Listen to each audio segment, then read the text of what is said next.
Hello friends, তো আজকে আমরা এসেছিলাম একটা ওয়াটার পার্কে। এটার নাম ছিল 7KM রিসর্ট। প্রথমে তো আমরা খুবই কনফিউজ ছিলাম, কারণ এখানে শুধু জঙ্গল আর জঙ্গল ছিল। এর মধ্যে কি কোনো ওয়াটার পার্ক থাকতে পারে? কিন্তু এরপর যখন আমরা ভেতরে গেলাম, আমরা পুরো অবাক হয়ে গেলাম। এখানে অনেক গাড়ি আর দেখো অনেক লোকজন ছিল।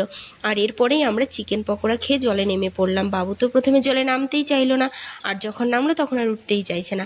এখানে সবাই অনেক এনজয় করছিল আর আমরা অনেক মজা করলাম। খুব সুন্দর গানও বাজছিল আর জলটা জাস্ট দেখো, ওয়াও আর ওয়াও।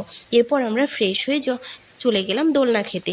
এত এনজয় করে আমাদের খুব খিদে পেয়ে গেছিলো, তাই আমরা খেতে বসে গেলাম। এখানে আমাদের দিয়েছিল রাইস, ফিশ স্যুপ আর চিকেন। এরপর খেয়ে আমরা ওখান থেকে বেরিয়ে আসলাম আর চলে গেলাম একটা মন্দিরে। মন্দিরটার নাম ছিল গোল্ডেন পাগোডা। এখানেও চারিদিকটা দেখো খুব সুন্দর।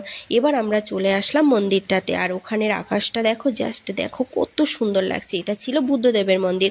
চারিদিকে খুব সুন্দর ফুল ফুটছিল। মন্দিরটা মনে হচ্ছে সোনা দিয়ে মোড়ানো। এরপর আমরা চলে গেলাম একটা জুসের দোকানে। তোমার দাদাভাই ওখান থেকে 3টে পাইনাপেল জুস নিয়ে নিল। এটা খেয়ে আমরা বাড়ি চলে আসলাম। তো আমার ভিডিওটা তোমাদের কেমন লেগেছে তোমরা কিন্তু অবশ্যই কমেন্ট করে